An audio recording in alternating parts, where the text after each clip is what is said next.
Call to order the meeting of the Joint Finance and Personnel meeting on November 6th, 2024 at 3:07 p.m. Roll call, Alder Galvin. Here. Alder Johnson. Alder Hankfus. Here. And myself are present. As approval of the agenda. Second. Do we have a second? Okay, all those in favor say aye. Opposed, motion carries. D1, approval of the minutes, approval of the Finance Committee minutes from October 29th, 2024 meeting. All those in favor say aye. Opposed, motion carries. Number 2, approval of the Personnel Committee meeting or minutes from the October 29th, 2024 meeting. You want a second? Okay, Johnson, did you want a second? Okay, all those in favor say aye. Opposed, motion carries. On to regular business. Number 1, consideration with possible action on the request for the 2025 new positions and reclassifications. Recommendation to discuss during the individual departments 2025 budget approval. Any discussion? Okay. Is anybody here to speak on the budget overall?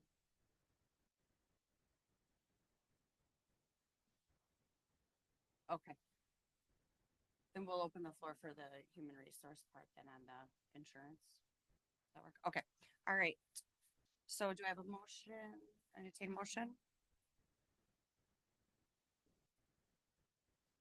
All right. All those in favor say aye. Opposed? Motion carries. Then review and approval of the mayor's recommendation 2025 budget. I will start with number 1, the common council. And then what I just ask, if we have questions for staff or a specific line that you're referring to, if you can state the line item number and the page so we can find it in the booklet. So any questions or discussion for the common council section? Oh, I don't know if we have to we don't need to approve each section. Oops, sorry. It's up to the committee entirely if you want to approve or if you want to just have discussion on all the items and then do one motion to approve at the very end. Yeah, I think that probably goes a little smoother. Okay. All right. So no questions on the common council section? Good. All right. Then number 2, mayor's office. Mayor. 0.3% increase. No, and I'm teasing, of course, but maybe for folks that might be watching this, because I have been asked, so maybe if you'd at least like to offer up the explanation. With the new mics here.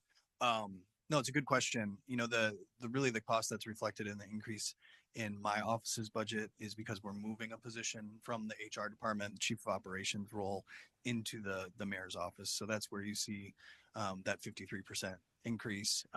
As you know, we're also repurposing the chief of staff role into a director of communications, but that change is cost neutral. So again, it's really just moving the chief of operations into the mayor's office.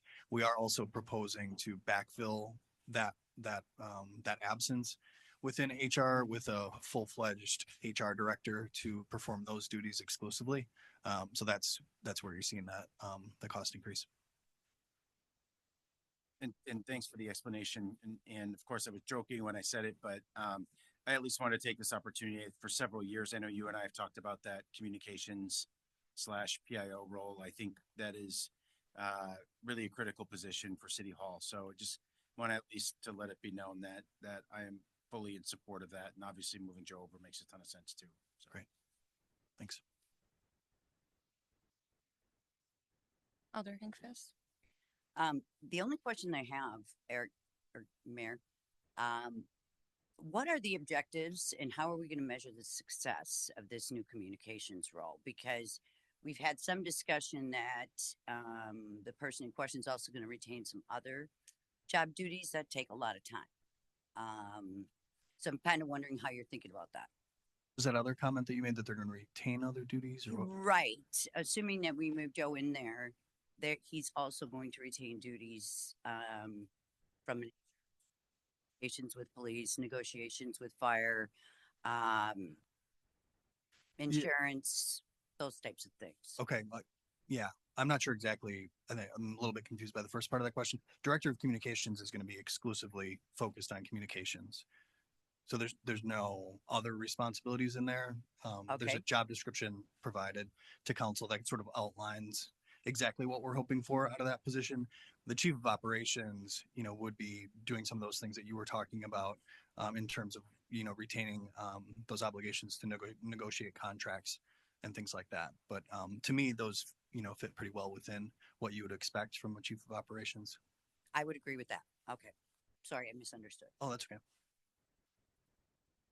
I do have a really quick question too for the human resource director and the communications director. Are both positions going to be opened up externally along with internal promotions?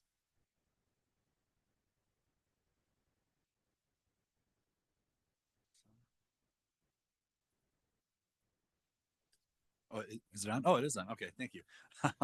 Yeah, we'll do our typical recruitment process that we'll have it open for internal promotions, but also external recruitment for both of them. Okay, thank you. Mhm. Any other questions? Alder Eck? It's on. It is on? Yeah, Oh, it doesn't light okay. up. All right. Oh, it's that light I'm looking for now. Okay, so my question is, and maybe I'm missing it because there's a lot of pages here, but is there a breakdown of the specific salaries for, I guess, each category? We're starting with the mayor's office, so it just has regular salaries and it's all lumped in. Is there a place we can find in here where it breaks them down a little bit more? Is this on? Okay, sorry. Yeah, it's on the very last pages talk that has our pay scale and has the pay Okay, grades. sorry, I missed. Yep. Thank And you. and just to highlight too, for the communications director, that is in pay grade K. You'll see we already have a position called a communications coordinator.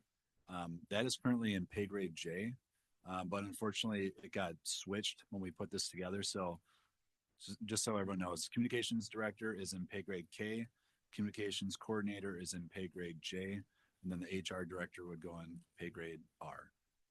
And chief operations is in S and will stay in S. Okay, so it's basically, excuse me, it's broken up more by the pay grade than the department that they're in, correct? Yep, that's correct. And then one thing to add as well, the chief of staff position was in pay grade K, so it's the same pay grade as a communications director. Okay, thank you. Chief Haltz. I'm sorry. Just to maybe a point of clarification. I think I know the answer to this, but like you independently reach out to our consultant to determine where that pay grade falls, right? So this isn't something like that we're internally doing. There's an independent review of this. That's correct. Yep. Okay, thank you.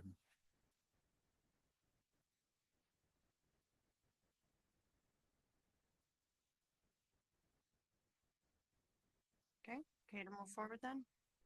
Administrative services. Questions or discussion?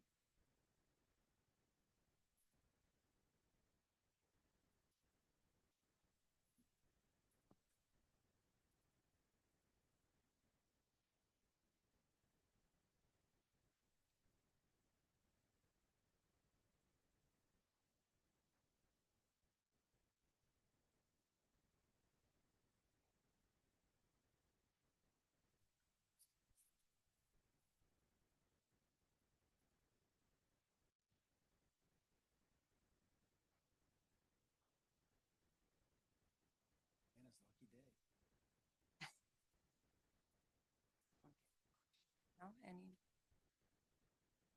questions or discussion? Anybody? Sweet.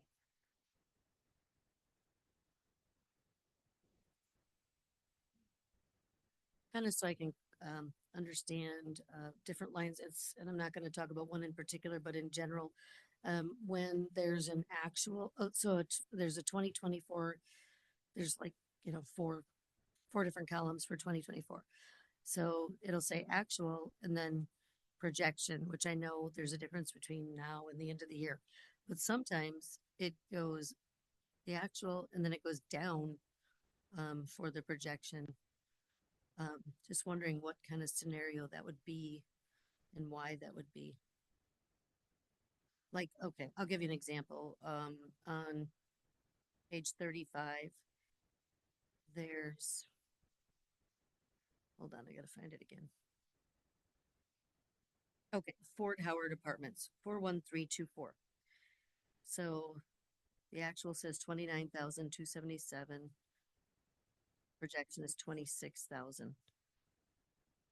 Can you explain why that's less? So I can explain that one. Well, that's really an oversight. It's just kind of give an example of what I'm seeing. Yep. In that case, that's just an oversight. The system will automatically default to the budget unless you go in and manually override it. So in this case, that projection should have been overridden to 29,277 from the 26,000 that was budgeted. So yes, it had to be manually overridden, and that in this case, this one got got not caught. I'm not sure when we received that payment, but it could have been about the time we were doing the budget book too. But So that would be the case in other times where that same thing happens? yes, Okay, thank you.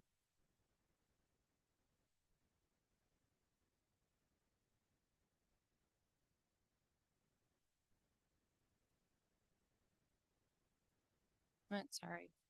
Information technology and equipment replacement. Any questions or discussion for staff?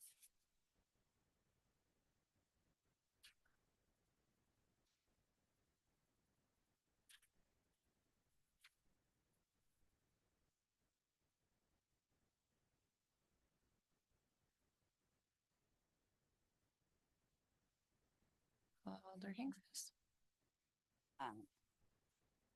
Just a couple of questions. We talk about data analytics and reporting. And I know the council has asked about this, and it says data analysis, performing data analysis, supports strategic decision making, providing insights based on data trends, reporting, generate reports and dashboards, and provide valuable metrics and performance indicators for stakeholders. Is that something we have?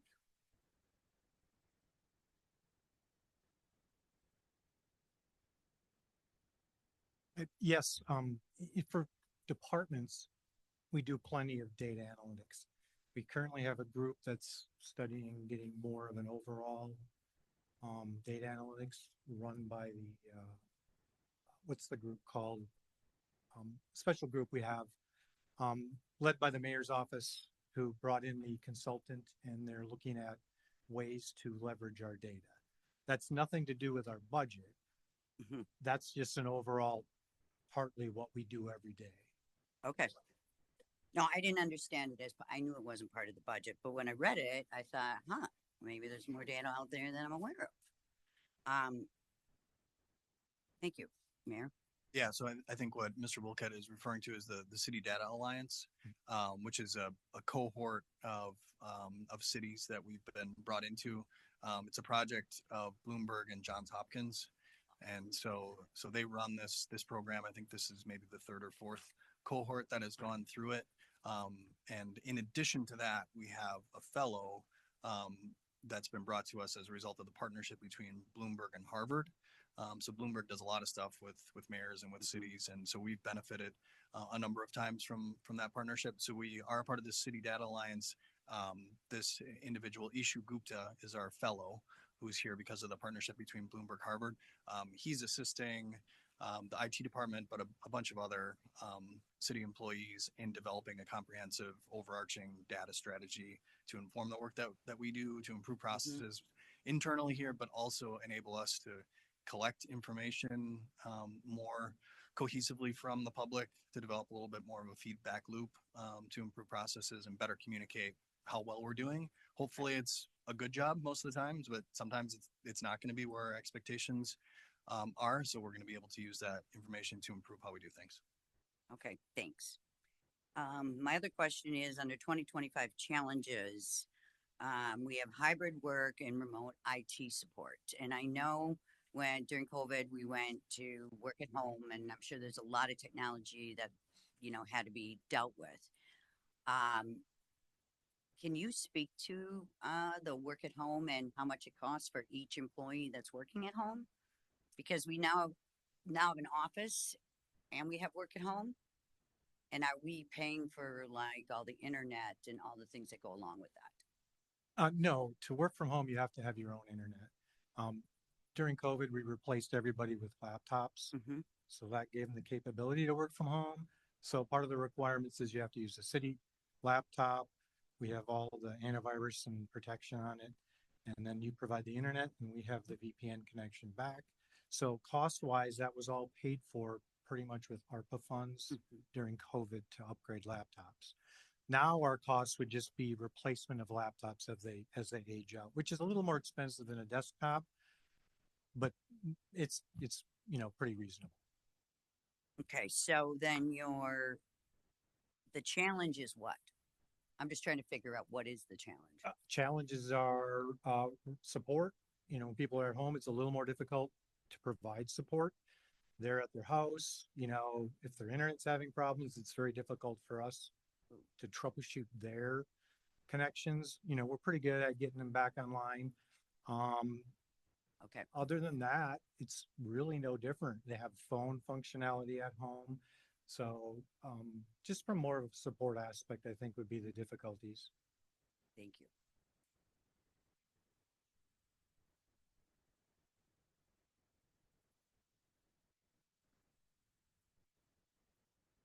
All right, we'll move on to law department then.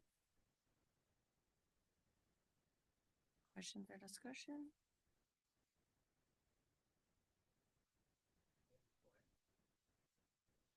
Do you want to ask that?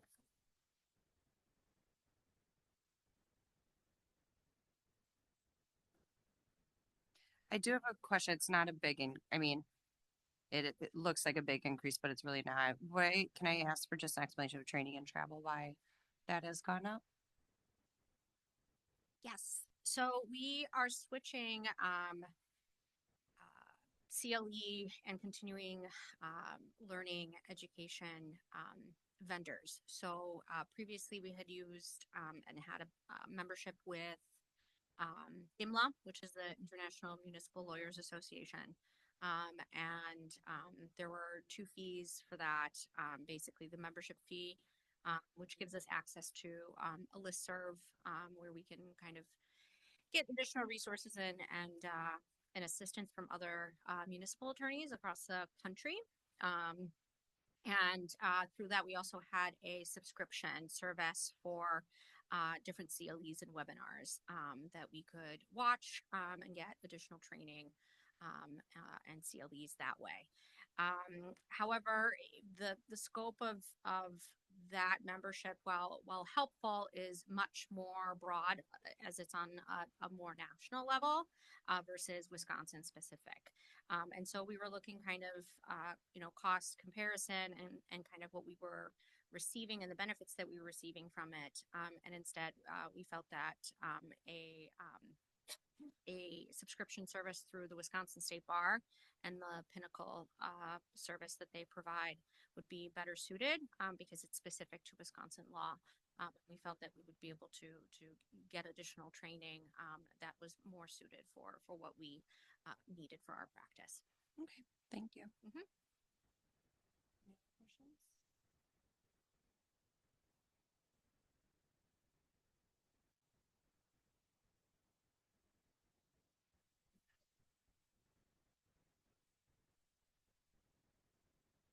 So we're gonna move on. All right, good to go? Move on to municipal court then. Any questions? I just want to ask one because he's not here. I know. Do it. Sorry, do you have to turn us on? No, You're on. That wasn't worth it. No. You're getting good at this. Any real questions? All right, human resources. I will entertain a motion to open the floor. All right, all those in favor say aye. All right, floor is open.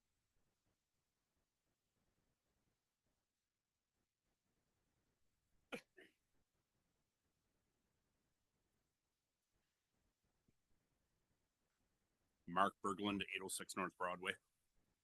I'd just like to take a couple minutes and talk about the insurance plan that I understand what they're trying to do. They're trying to, provide a lower cost alternative, something that's more consumer driven, in the sheriff's plan. They did a benefits rollout at all of the departments. We had ours at Parks, and it was great. They had a bunch of questions. They all got answered. And they showed us how to navigate the Surest website to find a provider and that kind of thing. So if I could just take a minute or two to tell you one person experience about that. You can go to the Surest website and you click on find a provider. And basic office visits, they start their copays. It's a copay driven system. They start their copays at $25 up to $130. I think the $25 is kind of a teaser rate because when you click find a provider, the first provider is a $35 copay. And there's only 3 of them. And then there's 2 or 3 more that are 40, 1 or 2 that are 50, and then they just go up and up and up from there. So I think it's a little deceiving that they're saying that these are the lower cost copays, and there isn't any $25 one like they said, but there's very minimal lower copays. So what I did was I took all of the names of my doctors and my wife's doctors. There's 8 of them. And I thought, well, I'll check their ratings and see what their copays are. And it's well, to backtrack a little bit, the Find a Provider website, I was on it 40 minutes. It crashed 3 times in 40 minutes. Log out, log back in, start your search all over again, and that's just one guy looking. If you've got a lot of people starting to look, I'm a little concerned that, there may be some problems navigating that. I have a primary doctor, which great person, always taken very good care of me. I don't want to see anybody else. He's answered every question. All of his health care is excellent. His rating is only a 3.0 with a copay of $70. I've got a urologist. Her rating is only 2.4 with a $55 copay. She's very good at what she does. They say that the higher the rating, the better the doctor. This particular doctor is head of urological surgery, yet she has a 2.4 rating. So I'm a little skeptical about the rating systems. A nurse practitioner that I see occasionally, 3.7 rating, $55 copay. Cardiologist, he's got a 5.0 rating, $55. My wife's podiatrist, and maybe the copays are a little more because he's a specialist, 3.7 rating, $95 copay. My wife's general practitioner, 5.0, $75 copay. There's another doctor that she sees that does, you put this doctor's name into the Surest system, she comes up and she says, there's no rating. First off, it says she is in network. Surest has no rating because she doesn't provide services at the locations that she's at, which I didn't understand that she's in network, but she doesn't have a rating because she doesn't provide her services at the 3 clinics that she's at. So why would she, it just made no sense to me. Yes, you're in network. We've never rated you because you don't provide the services that you say you do. There is one other doctor that I've had the worst medical experience of my life. They were saying that these ratings are because of they take into account services provided, how many times you come back, what they charge, what they've done for you, success rates and things like that. This particular person I saw 3 times, 0 satisfaction, $1,000 bill, 5.0 rating. And I went back 3 times. Never really addressed my problem, never gave me any relief, anything like that. So it just, and then the website crashing, all of this stuff, you know, I understand where they want to go with this Surest thing, but there is so many red flags from my experience. I don't know if anybody else had that experience. So many red flags that I just can't see myself going to this plan. Therefore, I have to stay on the PPO plan because it has the doctors that I know the co-payers are lower. You know, maybe the out of pocket and all of that stuff, paying my deductibles, that's a whole different story. But to stay on the PPO plan is the sure bet. I don't have to worry about anything. Like on Surest, well, the emergency room on the PPO plan is $300. On Surest, it's $800. And wouldn't you know it, this Saturday night, after 6 o'clock, my wife cuts her finger with a kitchen knife in the kitchen. It's after 6 o'clock.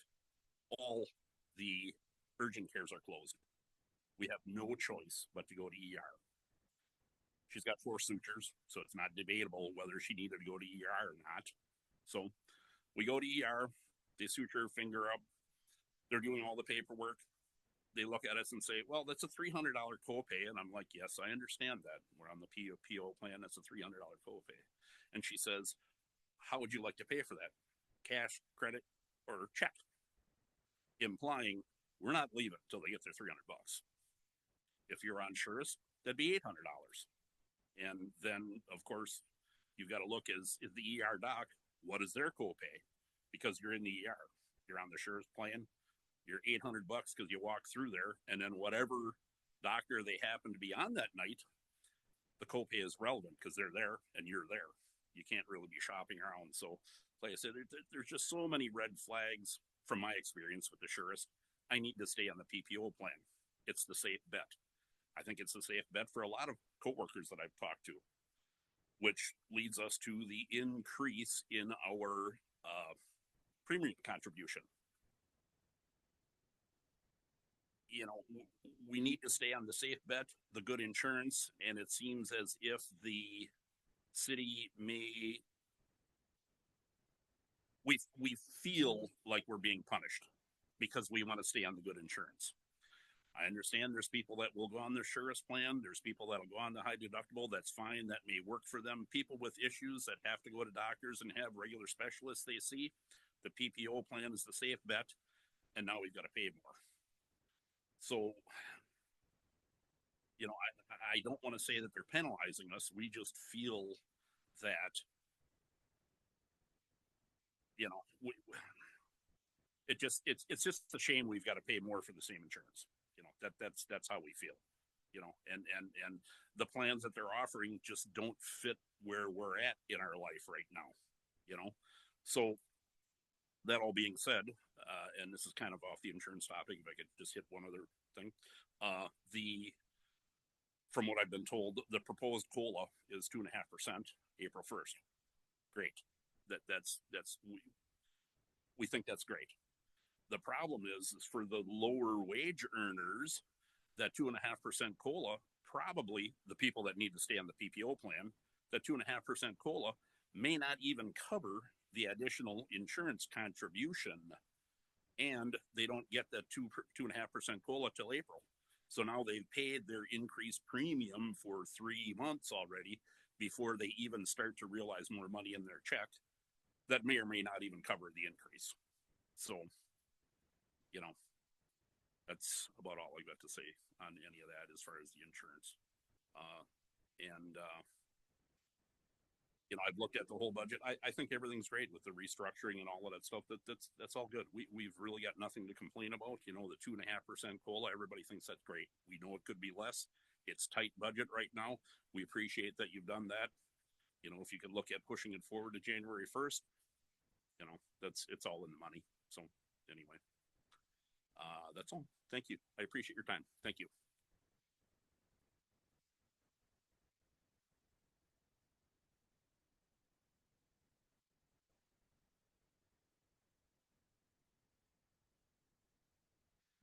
Do you want to speak on anything? Does anybody have questions? I mean, I appreciate Mark obviously sharing his experience. You know, I think the way that, you know, we got to kind of react to that is obviously defer to staff and Chief Faulds to kind of really work through any of those bugs or challenges that might exist. You know, that doesn't, and again, it's obviously, you know, welcome the feedback, Mark. You know, it's good for us as decision makers to understand, you know, how our sort of the downstream impact of those, but obviously we defer and to staff to really kind of from an administrative perspective to kind of work out some of those challenges and appreciate that. Shurist may not be right for you, and just based on, you know, the number of folks that you see, that makes sense. You know, that the PPO would be the better option for you personally. And I think our hope, of course, is that for others, you know, within our organization, that Shurist might make sense and have kind of a mutually beneficial impact for us as an organization. So I just trust, Joe, that you'll look into that and work those things out. I just don't want to be dismissive of, you know, some of the things that Mark has shared because obviously they're important. So.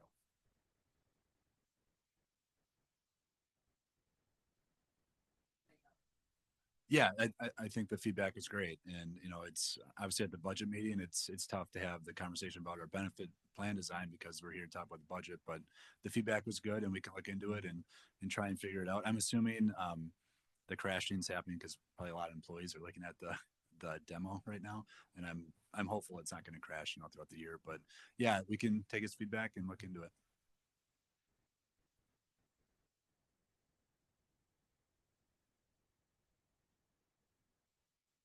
Yep. And I don't know if this would be for Mayor or Chief Faulds, you know, and this is related to the creation of the Director of Human Resources position. Will this position then report directly to you, Mayor, and become part of your leadership cabinet? Okay. You know, and just out of curiosity, right? If you could maybe walk us through the background of what led to the decision to have this be a director level position versus, you know, maybe a step down that reports to Chief Faulds as an example. Just curious if you had that level of contemplation. Yeah, we didn't really think about not having it at the senior staff level. That's where it resides currently, and that's where it was before we converted it into that joint position of chief of operations and HR director. It's obviously a big job. You know, we're nearly 1,000 employees strong here in the city of Green Bay. You know, there's a lot of rules and regulations that the HR director needs to navigate, a lot of you know, legal questions that have to be evaluated, and, you know, of course consulting with our law department on that kind of stuff. But it's a highly complex job. The other benefit from a council perspective of having that position at a director level is, you know, I make the appointment, but it's you all who actually confirm and have, you know, a discussion or debate about that person's qualifications, and, you know, then you have the opportunity to make sure that's a good fit for the city. So that would be, you know, an additional benefit that the council sort of realizes in terms of like separation of powers and that kind of thing. Okay, thank you. And you know, and this was one of those positions, Mayor, you and I talked about this at the budget meeting, that my initial reaction, this was the one where I was kind of like, do we need that? And then as I, you know, kind of spoke to a few folks and kind of really did an independent analysis, you can definitely start to see where, you know, the shifting landscape. I mean, it's obviously a highly regulated industry, but I can see the intensity of the workload just logically increasing. I mean, people are not staying in their positions as long. Turnover happens more frequently. That's more paperwork, more hiring, more exits. So you can certainly see from a bandwidth perspective why this makes a ton of sense. And so I appreciate the insight on kind of why a director versus a manager or any other classification. So.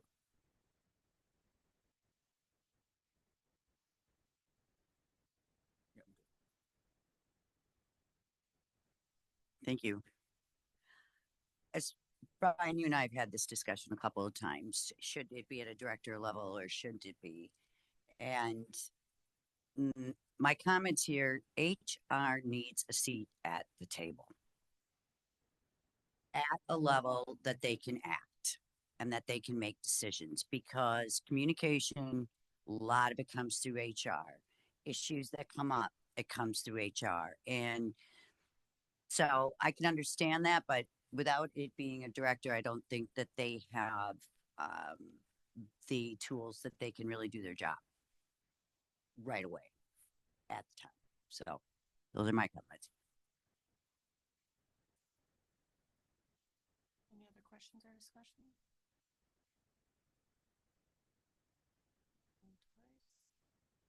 All right, we will move on then to community and economic development.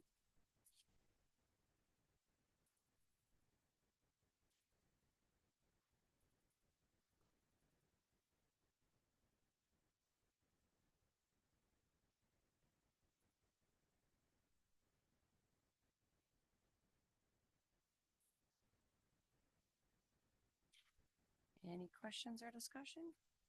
Alder Eck? On page 75 at the top, just there's a couple places where it says the actual for 2024 and then for 2025 it's at 0. And I just wondered if that was because it was transferred somewhere else in the budget. So like at the top where it says holiday pay, well, starting on the page above where it says vacation pay, all the way down, holiday pay, personal days, funeral leave. I can speak to that. All the reports are done the same way. So what happens is when an employee has a salary, it all comes up in the salary line on a budget line. But when it's actually taken, you have either the salary line or any kind of leave that they took. So if they took sick leave or vacation, holiday, then their salary is separated out. But when we budget, we don't know exactly how they're going to spend their time. So all their salary dropped up in that very first line, the 50001 line. Okay. All right. Thank you. So to get a true comparison, you'd have to add up all those lines and compare it to the 5001 line. Okay. Thanks you.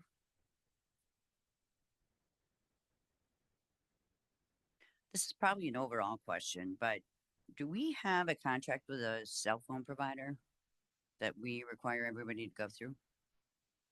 So I think we have like over $300,000 in cell phone. Yes, no? Yes, I believe we have, we all use the same cell company, correct? Well, And has well, anybody At least looked our at that department does, I contract believe. lately to try and do some renegotiation on it? I mean, cell phones are going down. yeah, Just, uh, the city has a contract with Cellcom. Mhm.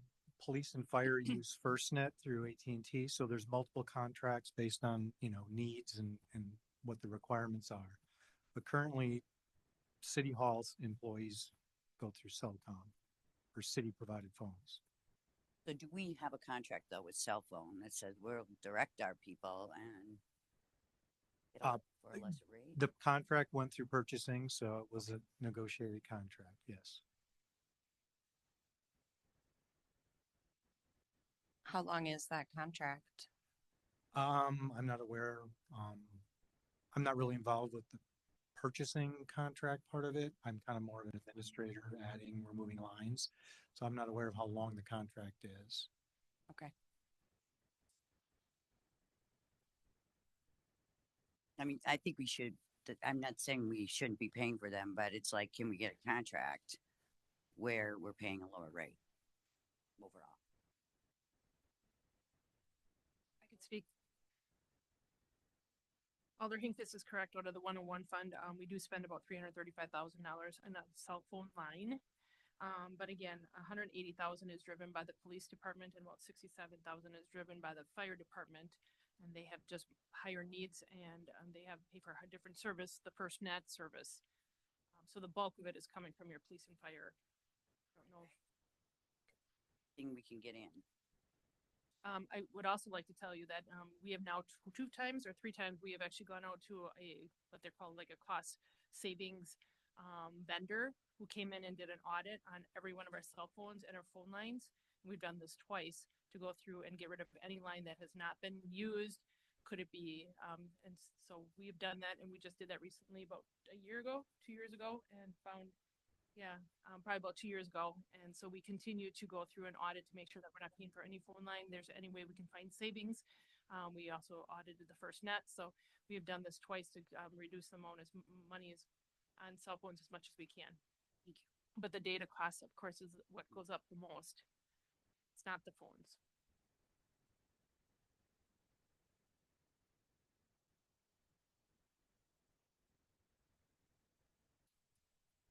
Sorry. Any other questions or discussion? Okay, we will move on to police department then.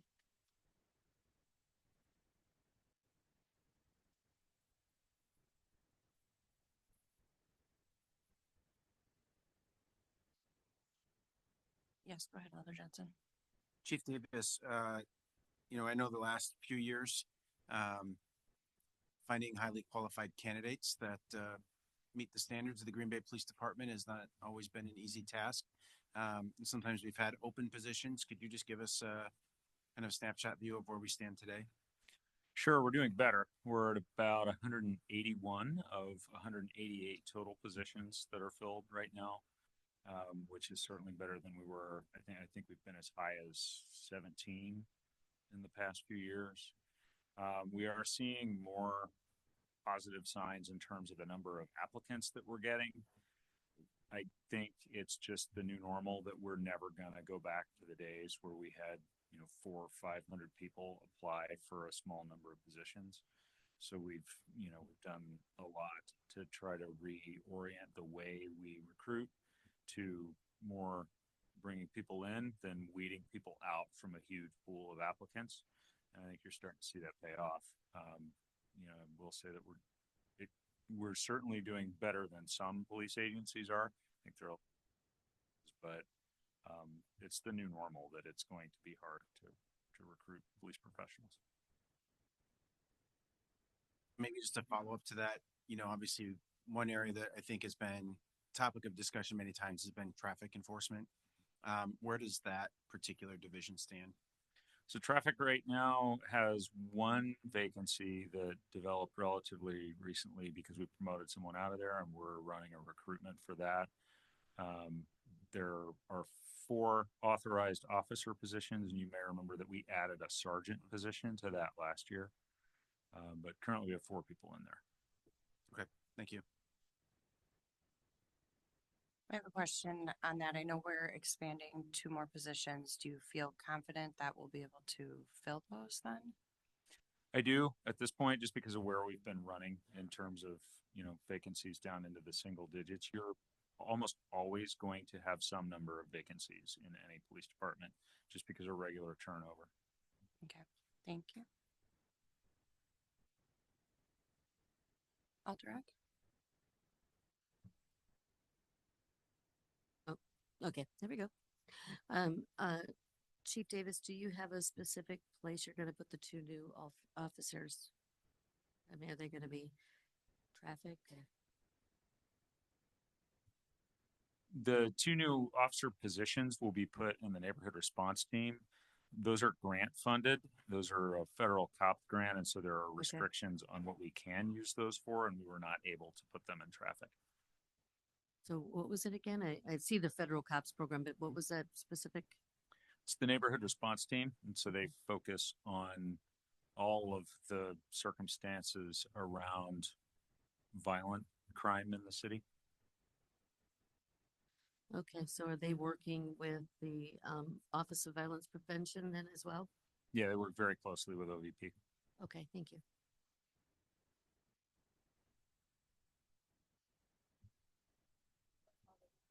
Chief, how many officers do we have without these 2 new officers in the neighborhood response team?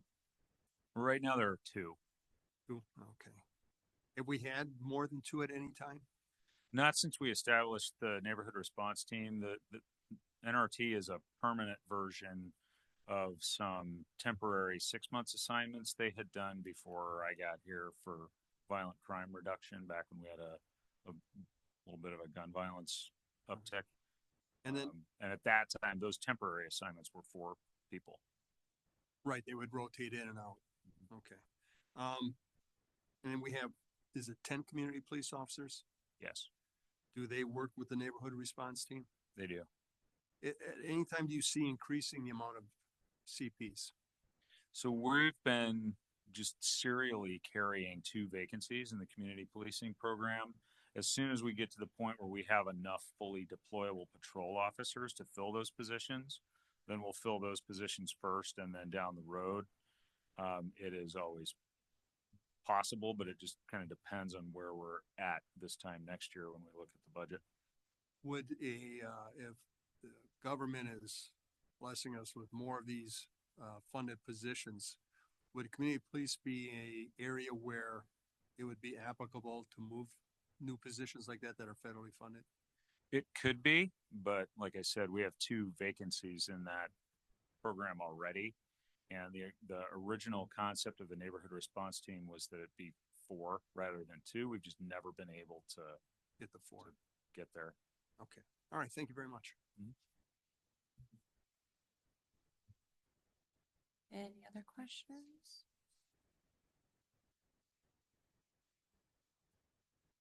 All right, we'll move on to fire department. Thank you, chief. Questions on fire department discussion?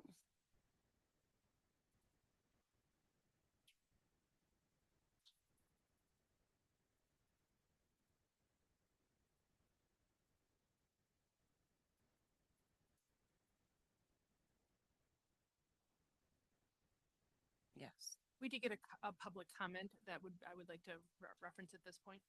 Okay, perfect.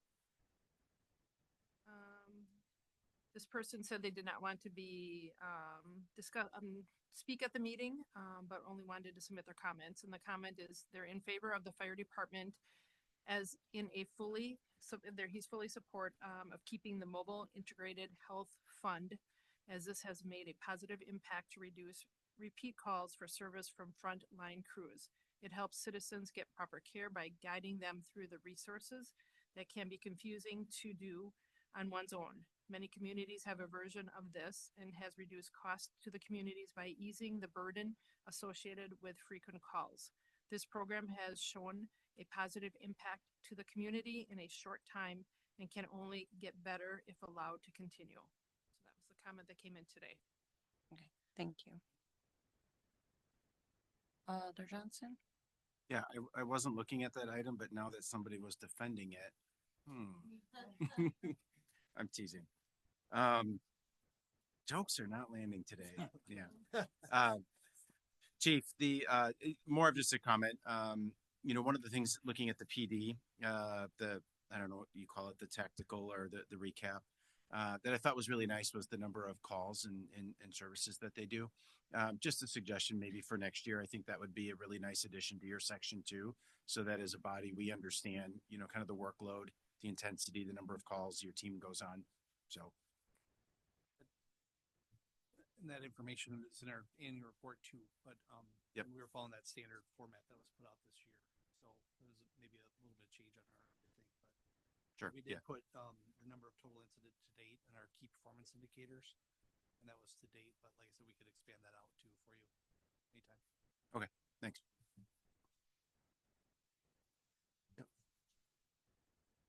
Chief, this program that this person was alluding to, how long has it been in place? Sure. It's been in place for 6 months now. This was a 100% grant funded position, 2 positions, plus the training and equipment as part of a grant through the county health department. It's positions remain in the budget this year, pending grant funding. But like I said, this is something that we've seen tremendous success. We're working hard diligently on grant funding for this. We'd love to see it continue. We'd like to give these people some stability and continue to explore grant funds as we move that forward. All right. Is there a way to quantify if it is reducing calls for service? I mean, one of the major complaints I hear from staff is rigs, and that because you only have 2 guys on a rig, you got to send out 4 guys on an engine, which takes an entire unit out, which there must be some way of working that out so we're not losing an engine every time, but that's another situation. But are we reducing the amount of times the rescue squads are going out? And granted, you've only been there for 6 months, so I'm not expecting a yes or no answer. Well, but is that the hope, that we do reduce the amount of times they have to leave the station and be tied up? So the answer is yes. We are reducing the number of calls. We've seen this in individuals specifically.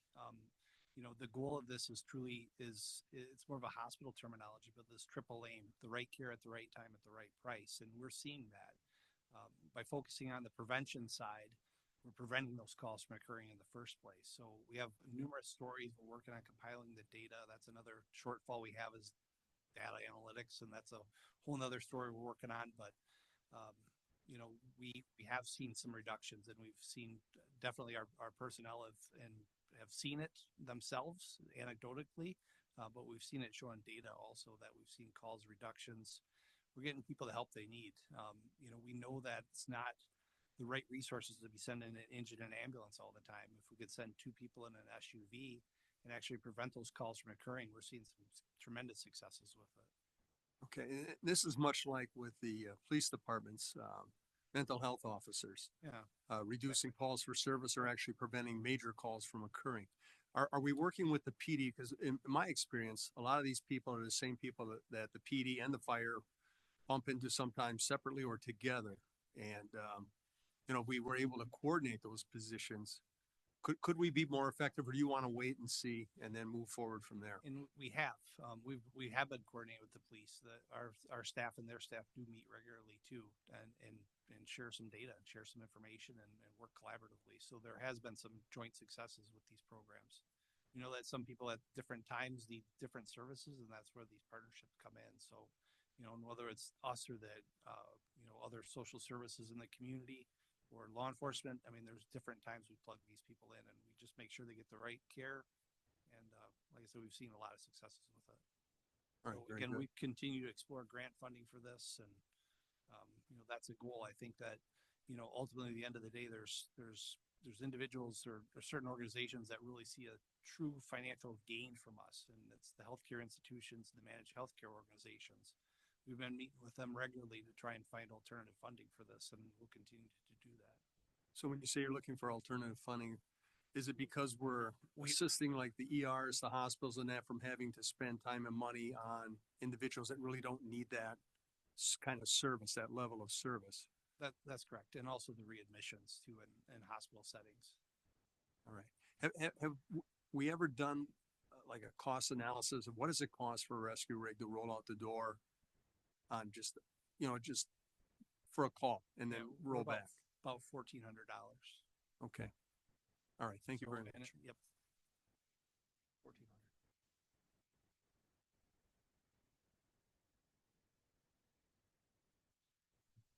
No. Yeah. Any other questions or discussion? Alderic? Okay, and I think we did talk about it already, but I know that in the overview, it talks about, and I'm sure this is the same for the police department, increase in the budget and impact as a result of the draft. Is there a place and I apologize, it's just that there's so many lines, where it shows the amount that we're getting, reimbursed for expenses for the draft, from the Packers? Would that be under, because I was looking under the revenue in the back, like special circumstance type things. Because we're getting some back, right? If there's any expenses built into the 2025 budget for the draft, we also don't show any revenue. Okay, so it's there, but we just don't have it like line, it's a separate line. Or as expenses.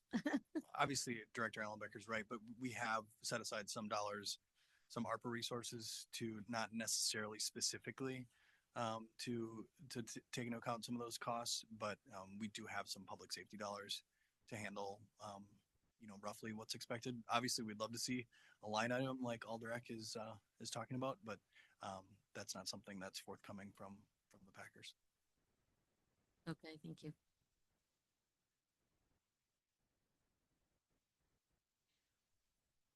Does this budget include the agreement with the firefighters that was passed through?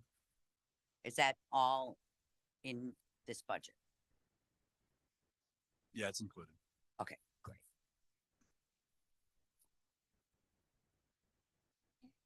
Oops, sorry. Asked.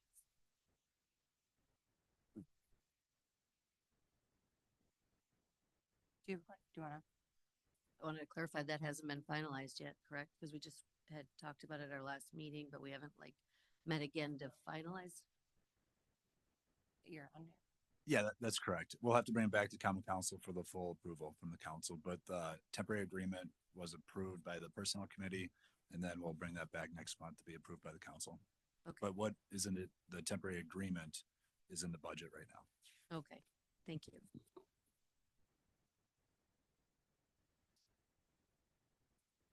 Any other questions or discussion? Going twice. All right, then we'll move on to Department of Public Works.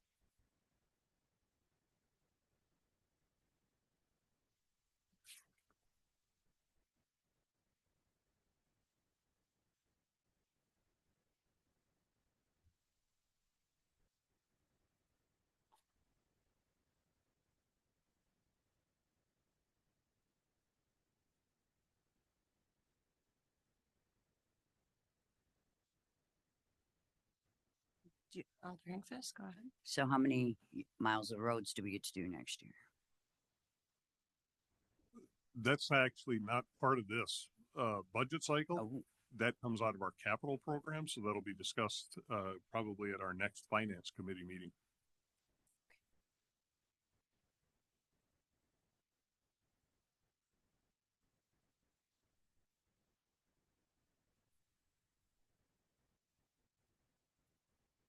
Just Alder Hinkfist, a little additional context there. The reason it wouldn't be in this budget is because we're gonna bond for it, but then the payment on the bond, wouldn't kick in until 2026, I think. And then your debt service on that bond would be reflected in your 2026 budget for any capital improvements made in 25.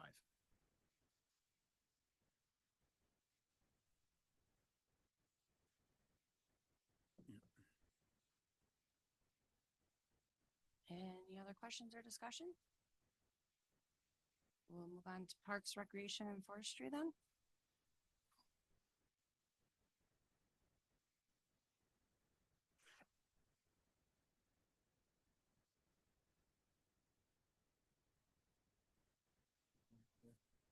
You have one? Okay, Alder Johnson? Director Ditchite, $90,000 parking meter. I assume that's tied to a reference I saw somewhere about installing parking meters at the wildlife sanctuary. Could you talk us through that? Yes, I can talk through that. So in our budget, we weren't sure exactly where to put that line item, but we wanted to put $90,000 of additional revenue to the wildlife sanctuary. We're pretty confident that we can find that revenue through various sources, and we'll figure that out in the upcoming months. Some potential things that we're kicking around for ideas is potentially paid parking out there. It wouldn't be installing parking meters. It would be going through our parking passport system. So we've had some initial discussions to see if that's feasible. If, there are some other options to come up with that revenue, such as, you could increase the corn sale prices. We could charge more for activities out there. So there's several different options for coming up with that revenue. But in this situation, it was just put under the parking line item with the potential that we might charge for parking starting in 2025. And it probably wouldn't kick into gear until maybe in April when the busy season would start if we go that route. So our goal is to figure out what the revenues would come from and implement it before the busy season. That would be a policy proposal that would come through the Parks Committee?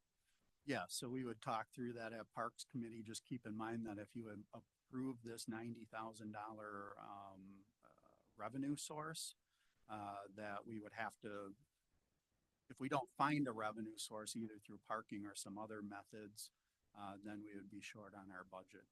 Yeah, and that's, I think the one thing that I'm uncomfortable with in this particular item, and I certainly welcome some feedback if there's an alternative way to handle it.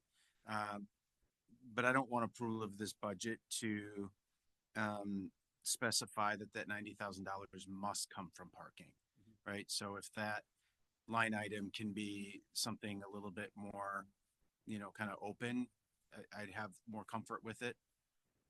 Because especially if it's going to come through as a policy proposal, I mean, what if that doesn't pass, right? And then, yep, Mayor.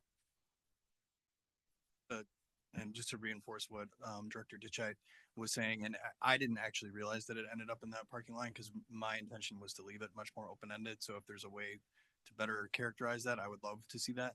My position is that the wildlife sanctuary is a total gem for the city of Green Bay, but it's also really costly, right? It's a big cost for us as a city. There are a lot of people that come to the wildlife sanctuary every day who don't pay property taxes in the city of Green Bay.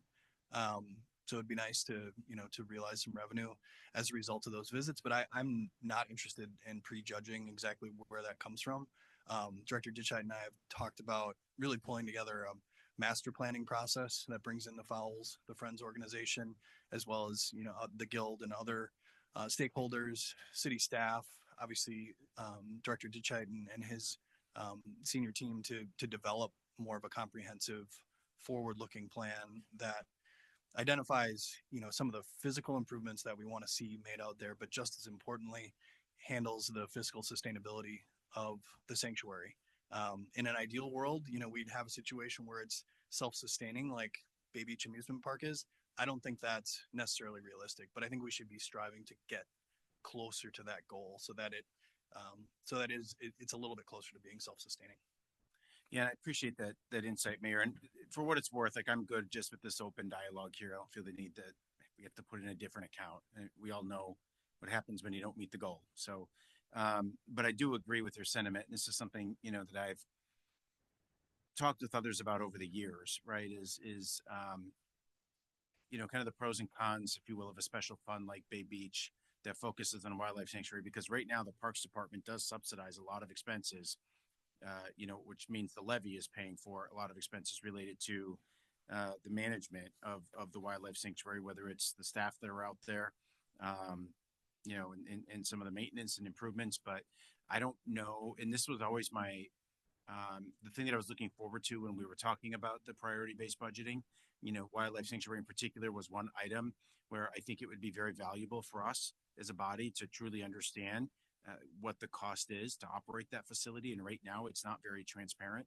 I could probably go through and look at salaries and come up with a pretty substantive number, but that still wouldn't even give me insight into some of the other things that get put in different accounts here that don't, that don't always articulate the full story. So I would even suggest that through that process, one of the things I was probably going to do, but maybe I'll just hold back and talk with you about this separately, Mayor, is just putting in a communication to ask for almost like an accounting of the wildlife sanctuary where we're truly just kind of filtering out, right, wildlife sanctuary expenses so that we can have that broader discussion. Sounds like you're already doing that internally, so I'll let that kind of take shape first. But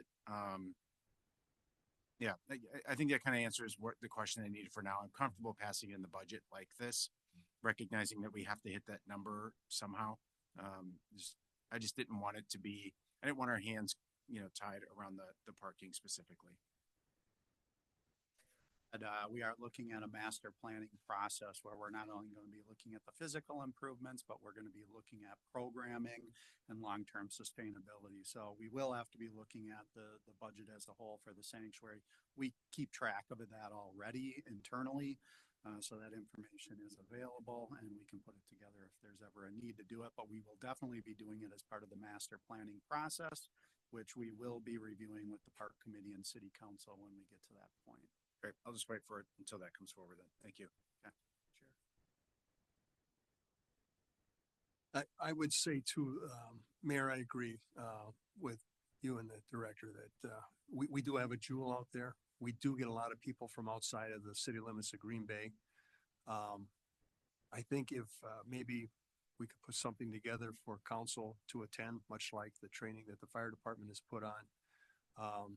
It's not just those buildings in that little pond with the ducks and the geese. You've got the 4K program that my grandson took part in, and it was wonderful. My granddaughter is hopefully going to be going there next year. And it's so much more. There's so much property out there that people don't think about when you're driving around with the trails and everything else that goes on.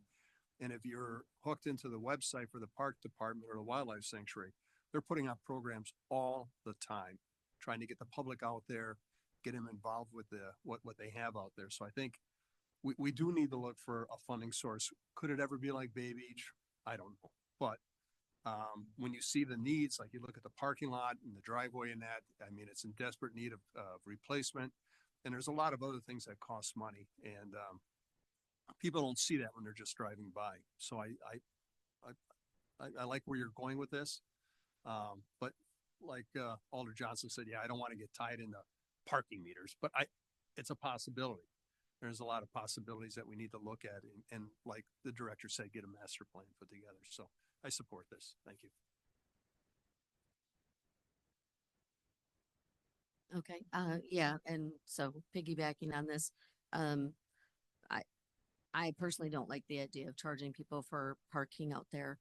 I do know that, the special events that are held, not everything that, the not all programming costs people money, but the special events that are out there are very well attended, usually sold out from what the reports are. Obviously, I'm on Parks Committee. And I think that would be an idea of something to look into, is doing more of those to increase the revenue. So obviously, we can talk more about it down the road, but I just don't like the idea of the parking meters. So I just wanted to say that. Thanks. I think Alder Galvin kind of alluded to it, but I'm just wondering if we have any kind of financial relationship with the school district for the 4K program that's out there. Yes, we do. So they pay us a fee per student. And in this year's budget, we do have a line item we have a line item in there year to year. Where we're at right now is, just give me a moment.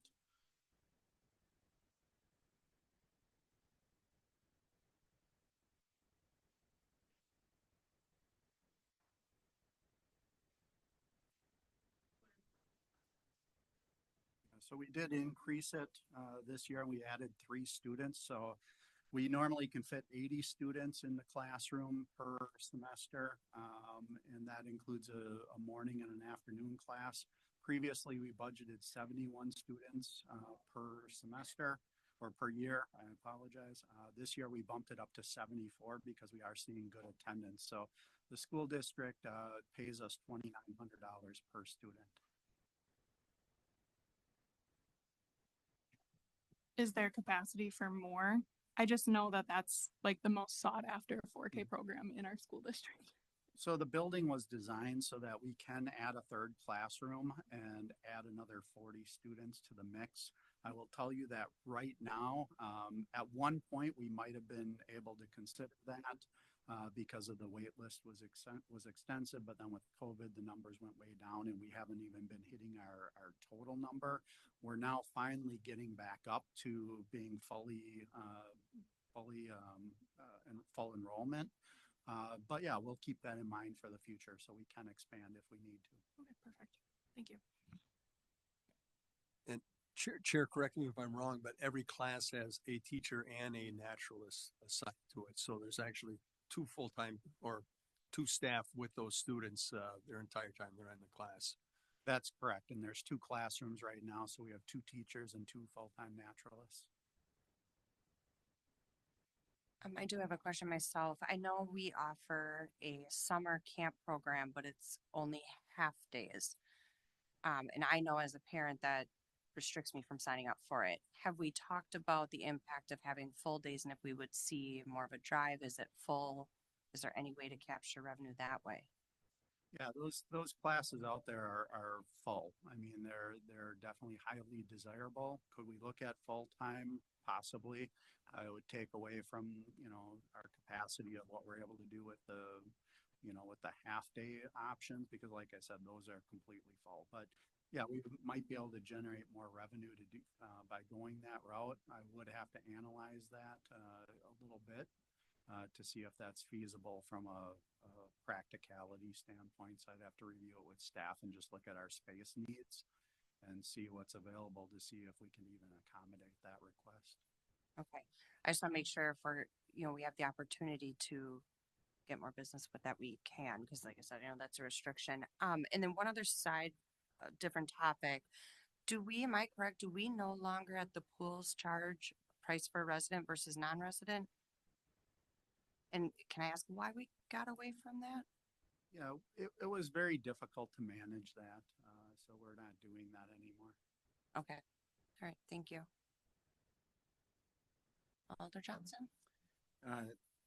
Director Ditch right there, obviously, there's a budget in here for 2 additional, parks workers.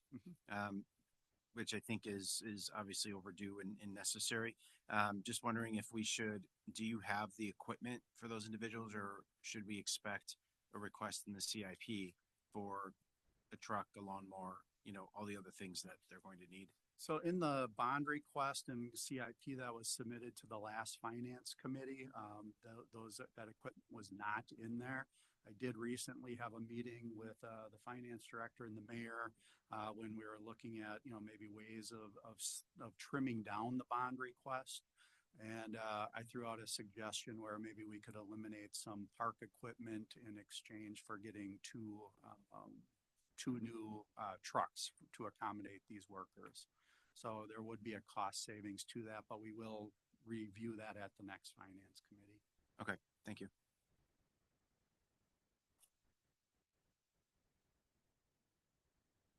Any other questions or discussion? All right, we can move on to miscellaneous then.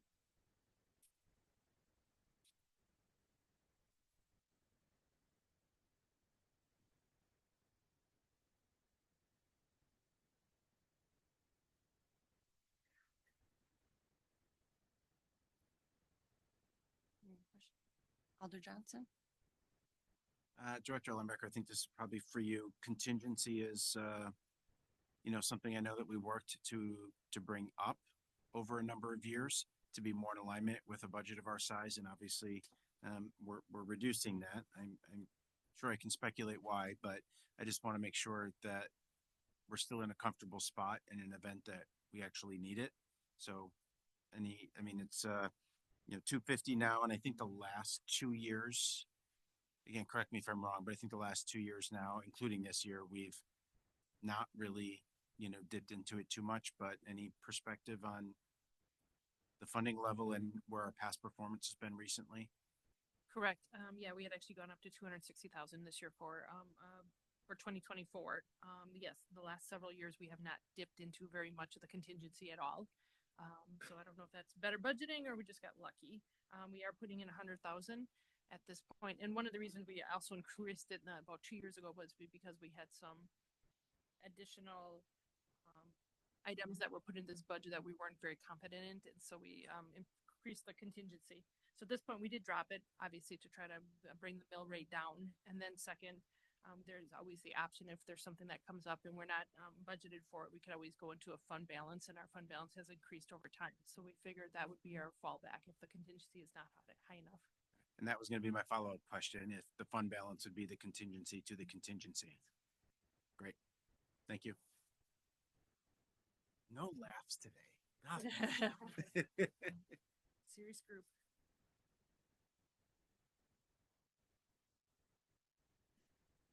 Any other questions or discussion?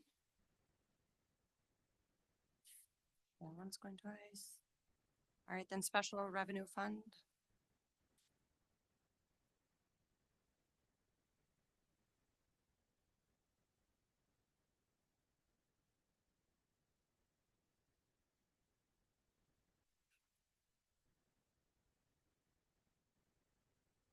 Yes, sorry.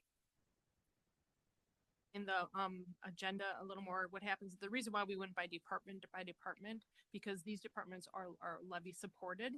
Once we get into the special revenue fund, kind of the name of the fund is there's a special revenue that comes in and it is not supported by the levy typically. So that is why there's a special grouping.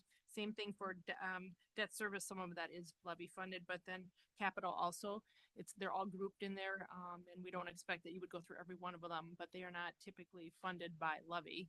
And so the reason why you are seeing them in the budget book, though, it is a requirement by state statute, and our auditors continue to remind us that we need to put all these in our budget book to be compliant with state statute.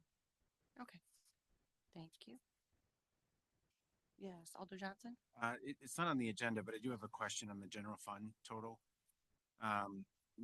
Specifically looking at personal property tax, and of course that was something that state legislation had terminated. And I believe this 1.5-ish million is what they give us to make us whole. Is that correct? Yes, yes, it went from 300,000 to about 1.8 million. Let me find that line item. 43,415. Page 119. Correct, actually went up, correct, it went up about 1.2 million, went up to 1.5, yes. So is that 1.5 when the state legislation was passed, is that number frozen? So it is not indexed. It is not indexed, so yeah, in the past that, the assessed value would have been indexed, it would have continued to go up. This is a stagnant number of 1.2 million, it will stay at 1.2. And is this the number, will it be given to us in perpetuity or until legislation terminates it? Yes, I believe it's gonna There's be. no end date on this? I'm not aware of any end date, so yes, it would be the 300,000 that we had been getting for the last many years after they reduced a portion of the personal property, and now that they've discontinued it all, it's at 1.5, and it will remain at that. Sure. There is no end date mentioned. Yeah, and obviously nothing we need to do with it here, but sometimes I like to bring these things up for our other alders because much like shared revenue that was frozen and its buying power was diminished over a long period of time, diminished very significantly. I think this is another example of something that diminishes, that power when it's not indexed, and then of course eventually will shift what previously used to be, a revenue generating opportunity for us, and will eventually place that burden on the levy. And we'll have to, over a long period of time, of course, right, we'll have to figure that out, but it's, if you put it in today's dollars, today's context, $1.5 million is not nothing. And, that pays for a lot of things in our community. Eventually, property taxes will have to absorb that.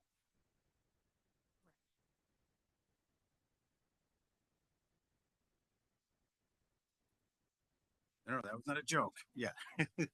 But sometimes it's easy, right, to just look past these things that are very meaningful and important at the local level. So that way, when we have conversations with our elected state reps, and of course, there's a few of them that'll be sworn into office in January, I think it's a very important conversation for all of us to be having with our state reps. Correct. It really made us whole to 2024 values. So really, already by 25, we really fell 1 year behind. Mhm. And that number has stayed stagnant to 24 levels. Yep. Thank you. Any other questions or discussion? Move on to debt service fund.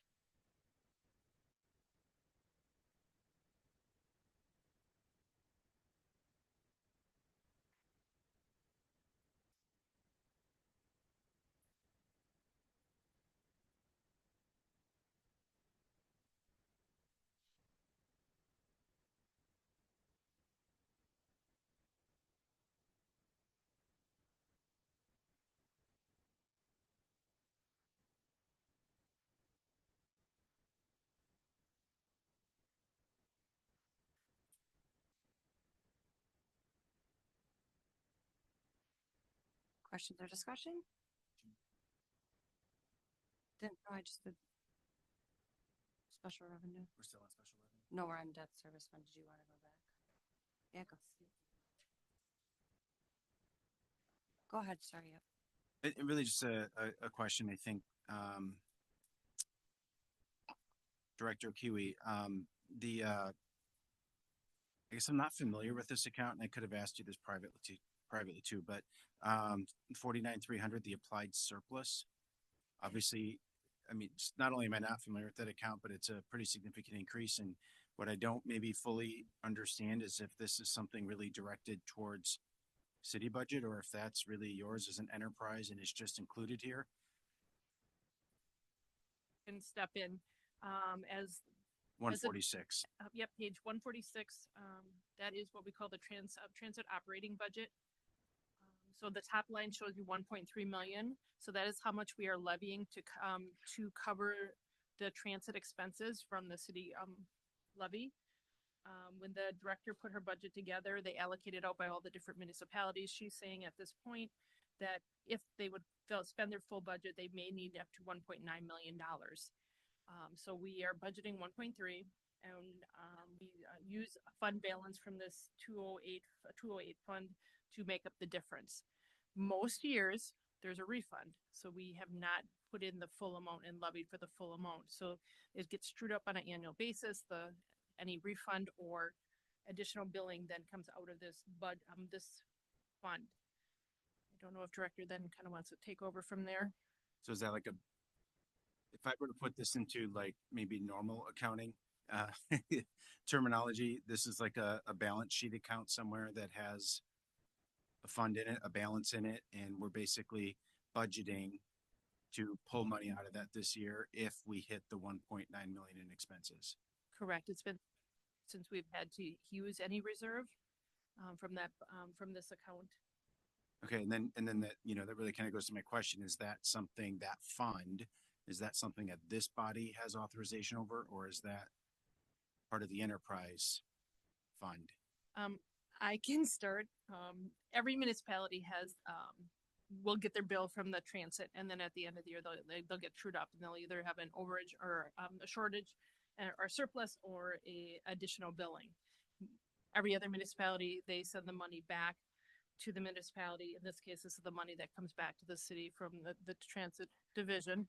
And we also use this fund for their share of capital, like when they need a match for the operating. Yes. So we could budget for the 1.9, but if it's not all needed, then we pay them a 1.9.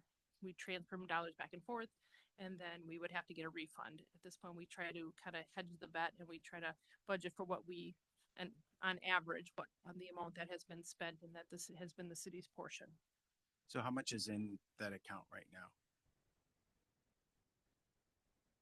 So go ahead. Actually, there's, between the two different accounts that Transit has with the city, the 207 and 208 account, those two accounts together, we tend to transfer dollars in between those, which do come through the finance department, of course, to do that. And then through their process, those dollars, there is probably, I believe, about 1.2 million in there right now. Those dollars tend to offset the city's local requirement for the federal and state dollars. As Director Ellenbecker said that, we typically do not have to dip into that to cover our budget. I mean, I think in the years that I've been here, I think we've needed to do that one time. But the way that it has been set up is to offset the city's requirement for the federal matches. So there's not a need for transit to have to come back to the city to ask for those. So all of the grants that were to come through, we typically will pull from one of those two accounts to offset the city's local share. And this 1.3 million, I feel like that's a number that we've levied really for a lot of years now, right? I don't think we've really seen it change there, have we? Levying $1,248,000. And so last year we moved it up to 1.3. So it's the second year. It's still been it's been a range. slight tweak over the last couple of years. Okay, so is this 1.9 million, is that reflective of increased operating costs, or has that always kind of been where you would expect to end? So I would say, I think historically, we typically have about 400,000 difference between what we propose potentially could be the city share versus what is budgeted. Kind of the way that we operate with how we have to submit everything to federal and state. So we receive our federal and state dollars in advance. So if our expenses tend to be higher, I cannot submit those to get the match from them. So, it's a budget, right? It's our best guess. We never want to get to the position where we're leaving state or federal dollars on the table, which is why we do it the way that we do conduct it. But I think that this year there is a little bit bigger gap, but I think I'm comfortable with what the mayor and Director Ellenbecker is doing for Metro. I think just based on, we have, different changes with contracts, between our maintenance agreement, and then we are in negotiations right now with our bus operators, in addition to our contract service for paratransit and on demand is upcoming this year as well. So not to mention some changes that, with some various expenses that related to that increase. So. Okay. And so you know, just again, just so that we all understand clearly, I mean, what's being expected of the taxpayers from a budget perspective, that's really not changing. This is a restricted fund that can only be used for transit purposes. But just where, you know, my brain goes is recognizing that you've only got about 1.2 million in that fund, right? That means with the amount that's in here now, you would only be able to do that for 2 years. And that's why that just kind of caught my attention in recognizing that we don't have the ability to do this kind of subsidy, if you will, right, year over year. So, we have been fortunate not to have to dip into that. Just, I mean, we have some variables each year that are beyond our control. One of them is being fuel. One of them is the number of paratransit trips that are provided. I mean, neither one of those we can control, but we're obligated to have to pay that expense, right? There isn't anything we can do to control that. So that really can make or break our budget every year. and that's where I'm really trying to, I guess, drill down a little bit, right? If this is this increase, this 1.9, I mean, doesn't sound like it's a one-time thing, right? I mean, if you're talking about trips and fuel, that's, we would probably expect to see the same thing again next year. And then what do we do in 2026? So what tends to happen is when we go through our audit and everything is balanced out, I mean, all different expenses, various expenses for us get paid at different percentages. So depending where we are at, typically there is, you know, this past year there was a refund that came back to the city. In my time at transit in leadership roles in the last 15 or so years, there is one time that we did not issue a refund back to the city into that account. So I think based on experience and, you know, our best guess, I'm comfortable with where we're at. If we had to do something, I would not anticipate it to be at that level, but to ensure that we are, you know, making sure that we are getting the most federal and state dollars is why we ensure that we put our best guess of, you know, where we're at with expenses and what we anticipate to happen. That is why we budget that way. Okay. And thank you for that explanation. I think it's good for all of us to hear. And obviously I trust your years of leadership, you know, around this where you have, you know, proven to be a good steward of the dollars that have been allocated, and you've never really had to have this conversation before. So I think that's a good sign. You know, and obviously I'm comfortable with it this year, but I kind of want everybody's eyeballs to be on that for next year in case we end up in a situation that we don't want to be in. So I totally agree, because I think one of the differences with transit is if we go over budget, we have to go back to each one of our partnering municipalities with a bill. We don't have a general fund, those types of things. So, you know, anything we do not use goes back to each municipality and the state and federal government the same way it was contributed to us. So I don't want to be in that position to have to go to various municipalities telling them we went over either, because it's always, you know, usually June of that year when we find out what we're gonna get for dollars. So it's after the fact of everybody's budget. Great. Thank you, Director Kiewitz. Good. Anybody else? Elder Ed? Okay. Excuse me, backing up a little bit here. On page 158, I have a question for Director Grenier, because I don't see an adjustment for the wheel tax for 2025, and I would assume that it should be higher because we're raising the wheel tax. Correct. By the time this cleared council, it was too late to adjust the budget book. Simple. It'll go up from 2 million to 2.5. Okay, thank you.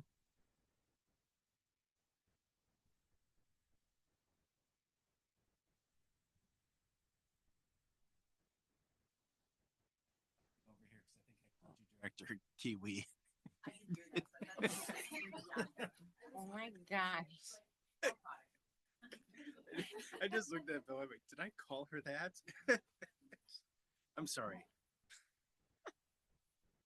On your mic. All right.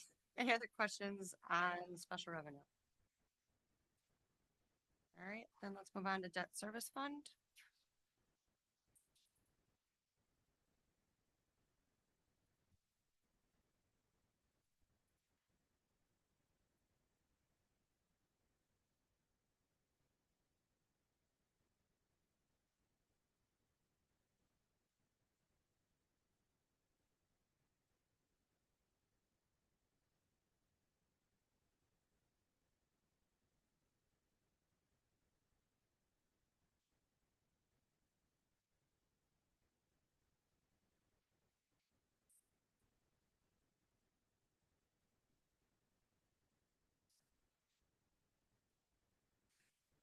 Do you want to go first? Okay, Alder Johnson. Dr. Ellenbecker, looking at interest revenue doubling in this budget, is that, sometimes these budget books, I think, probably confuse a lot of us where we recognize things in different areas, and I want to make sure we're talking about the same thing. Is this the interest being generated off the general fund? This is not. This is interest that is generated off of the fund balance in the 301 fund. And also any interest that is generated on funds that are still remaining that have been bonded or borrowed and has not been spent down yet. So any construction fund that has Oh, money yeah. that, Yep, yep. you know, we might have did for street construction, but have still a couple million remaining in that fund, those dollars, that interest that's for those dollars unspent, are brought into this account. And So I assume the interest is because either we have more funds there or, well, as the rate continues to grow. So you're right. The budget last year was 400,000. It did jump up to eight. We're projecting we're going to end at 950 this year. So we're projecting 800 next year. So we are still assuming a fairly high interest rate. But could there be more outstanding unspent bond proceeds? Maybe a little bit. Maybe that's what's driving this up. But it's really just the rate increase that probably the 400,000 in 2024 was a little conservative. okay, yeah, because I remember we made a modification last year, but would that, around interest revenue, but I think that would that have been maybe on the general That would have fund? been on the general fund side. I don't believe we made any Okay, modifications. I just on wanted to it. make sure we didn't take this big increase and then we're compounding it a second year. Nope, this is revenues. This is additional interest revenue from money sitting in the bank, but this is for capital unspent bond proceeds in the fund balance for the 301 fund. Okay, that helps even just understand what the 301 fund is. I didn't realize that that's where we kept all that stuff, so, Yep, good, all debt related goes through the 301 fund. thank you. Dr. Allenbecker, can you kind of explain what the miscellaneous revenue is on 489,990? I will try to explain that to you. So when we sell and we go out and borrow, when our financial advisors go sell the bonds, that sometimes there's a premium when they sell the bond, when they sell this debt. And so we get premium proceeds that is then yet needs to be used for the next couple of years of debt service. So we will get these dollars in, that is a projected amount that's going to be brought in, but that is paid for debt service in the future years. It's just depends upon the market. A few years ago, we didn't have bond proceeds. Now we have bond proceeds. There was a time at one point, forgot what that other name, it was, discount. Thank you. Depends upon the market. Otherwise, at some point, they were giving us a discount, and which we'd actually be paying for to get a better sale on our bonds. Okay. All right. So it's about the best I can explain. No, it's okay. The premiums and discounts. All right, thank you. Any other questions, discussion? Lights surplus, the 3,500,000. Okay, that goes right along with all the grant had asked. So what happens is now I have an extra $1.8 million that came in for the year. So that is really using a fund balance. So now that money came in 2023 and 2024 to be used. So I am now using fund balance to help pay for some of the debt service. So my expenses are a little bit lower, but I'm reducing a fund balance because the premium has now increased my fund balance. So they really go hand in hand. Thank you. Those are the two lines I have circled on my page because I knew those are the two that are going to be asked about.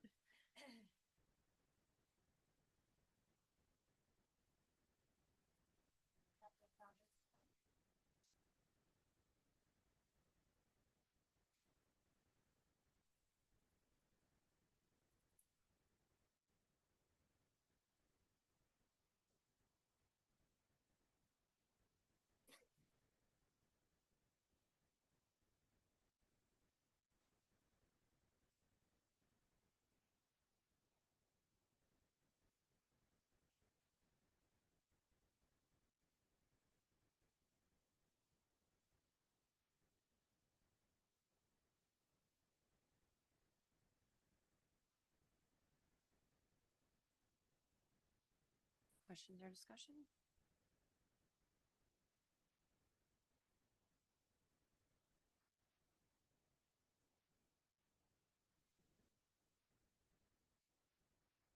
Yes, Alderek? I'm looking under seasonal salaries and it shows 0 for 2025. I'm sorry, on page 184, 50003.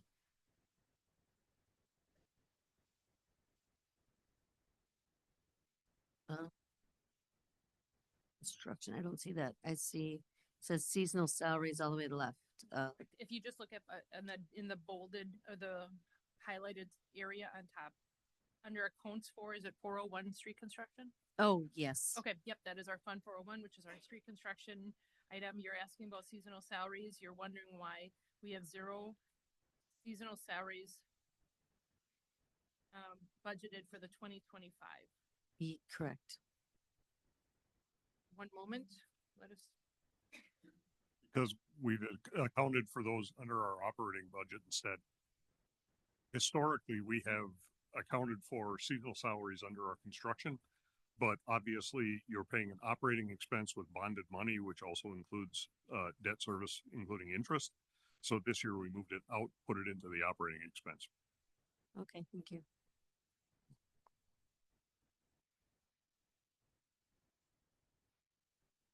Any other questions or discussion?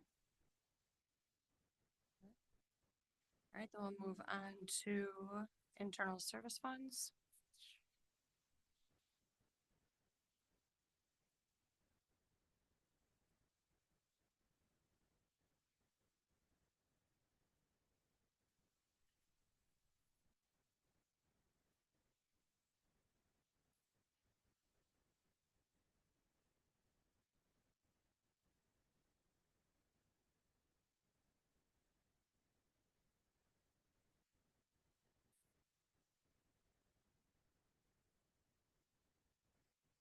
Any questions or discussion here?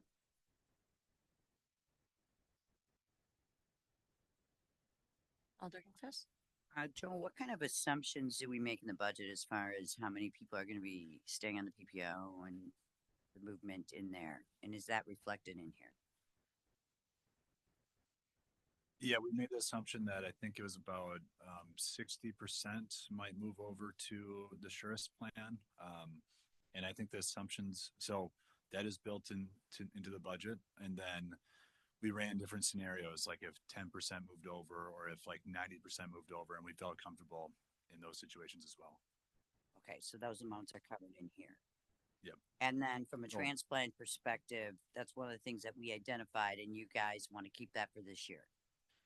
I would like to, yeah, because it's a fully insured program, to keep it for this year and talk about it more for next year. And I Yeah, think it's got to be something on the budget because I mean, if we're paying $100,000 a year, or less, that's $1 million, and we may not have even used it. Yep. Yeah. If you don't use it, you're just spending it. It's also something that's underwritten for us that I think we've had for a long time, and it goes up a little bit every year.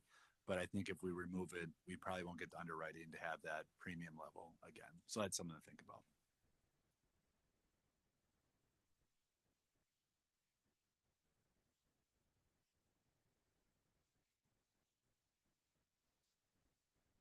Right. I was referring to the $90,000. We're fully insured on transplants in Green Bay. That was one of the things that came up. And I think, as Joe said, we'll take a look at this again next year.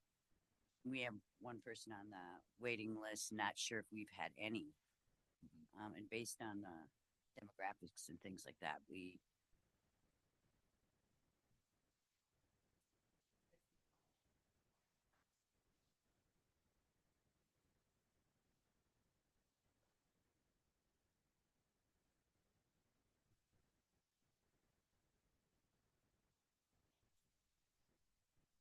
On that same page, 251, item 57045, which is probably a simple explanation as to why that's going down to 0, right, for prescription drugs.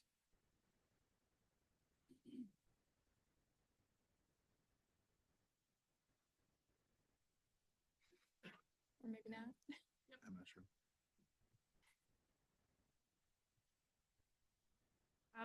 It appears to be an oversight, but this page does not drive any operating budget. This is a recap of what happens in each one of the individual departments. this page you have not seen in the past. This is the first time that we've included it because it really, every one of these expenses are, in individual, expense accounts. And so I think that's an oversight. If you, I guess I'm just looking at previous years, revenues is projected to be and expenses to be at around 14 million, and looks like we are only budgeting 12.8, and that does appear to be an oversight that line was zeroed out or missed as it was going through the budget. Because we definitely will have prescription expenses. I didn't know if it was coming out of a different line or something. Thank you. Nope, that is an oversight.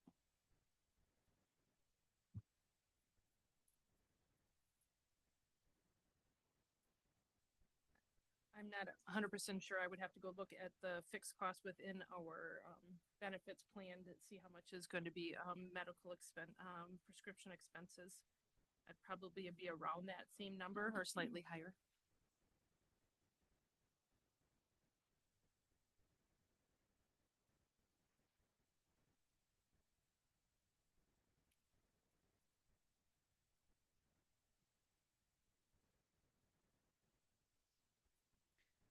And I know, Diana, you said this is a new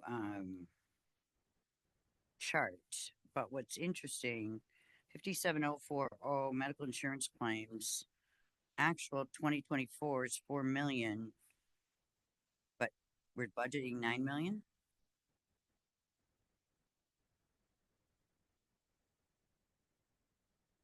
It is projected to be at 7.4 million. That was the 2024 projection. 2025 says Department Mayor 9 million. Am I reading that wrong? Yeah, I'm not A 23% increase. correct. I'm wondering if the prescription was rolled up into that, into the medical claim That line. could be.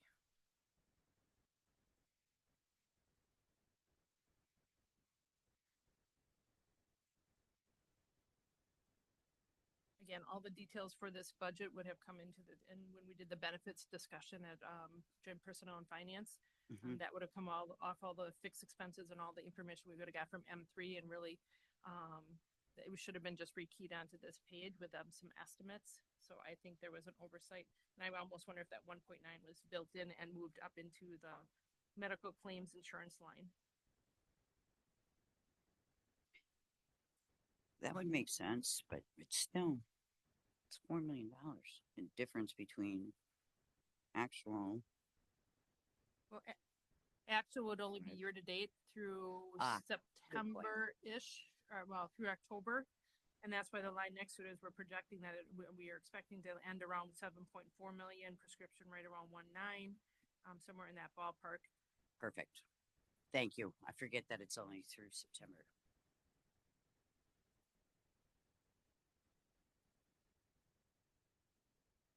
Okay, any other questions or discussion? Motion to suspend the rules, take up items 17.1, call vote. Okay, all those in favor say aye. Aye. Opposed, motion carries. Motion to approve. Okay, all those in favor say aye. Oh, sorry, discussion, sorry. So, and I suspended the rules, and I don't know if the attorney, we obviously have to have an action item today, so that's why I did it that way. It's, I think obviously, folks, we go through this every single year, and a lot of times it's a learning exercise, even for individuals who have been here a little longer. And sometimes there's a little bit of jockeying to figure out where we might be able to save a buck or two. But at the end of the day, I think at least in when I met with the mayor and the other folks that were in my group, we asked the mayor to get it down, compared to where they were trending, and he did that. And I think he worked with the team, and they obviously identified the areas where, they could incur the savings, but have the least amount of impact on programs and services. And so I'm appreciative to the mayor and the staff for having done that. Look, the reality is, folks, everybody's feeling the pain of inflation, and we know that. And when you look at this, the reality is, we're only asking for an increase in the levy of, I think it was 2.2%. And of course, the mill rate, I think, was 4.6. And would we love for that to be lower? Who wouldn't? I mean, go around and talk to your constituents and ask them who wants to pay more property taxes. And I guarantee you won't find a single person that says yes. But when you look at what's driving the increase in the city budget, there's nothing here that is, bringing in fancy new programs or anything that would draw concern from my perspective. This is really about maintaining increases in basic services. It takes care of a small inflationary cost increase for our staff, a COLA increase, our non-represented staff. It represents costs that we have to incur from bargaining agreements. And I think the other big thing, if I recall correctly, was the Wisconsin Retirement Fund and that rate that the state issues. That really we don't have a choice, right? That you have to fund it. So so that's why I made the motion to approve this, because I think this is a very modest budget that doesn't really include anything at all other than just what we do from year to year. So I support, and I think we are getting a few things that I think are necessary, but it's really more about realignment of things. And I think just staff efficiencies. I love the way that staff in every department has really gone after a number of grants and has secured them. This brought more value back to the taxpayers. And if anything, I would argue that 4.6% increase, if that's what funds, extra bandwidth with our existing staff to go get the millions of dollars that they've secured in additional grant money, that is a service well provided to the taxpayers. So I support approval. Thank you. Any other discussion? Support the budget because we are focusing on the services, which the services to our constituents are the most important. And so I congratulate all of you because this really does focus on our constituents.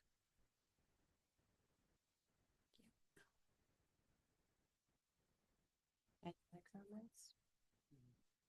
I'll say I do. Yeah, I agree with what everybody has had to say. I think, a lot of good questions were asked today. I think this is probably my favorite part of the budget is this part, getting that time with all of you guys. So thank you for all the work that you put into this budget. I know it takes a long time. So yep, I'm in agreement as well. Any other comments? Alder Eck? Although I know it's not our budget, but do we have the numbers where the county and the school are at? I know that because it all obviously goes together.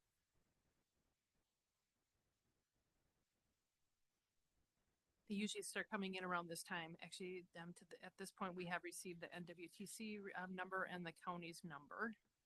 I do not have the percentage of increase on the levy, but I do know what their mill rate would be based on this numbers. County would go up about 2.58% and NWTC will go up 4.4% based on the numbers that they've submitted. Okay, thank you.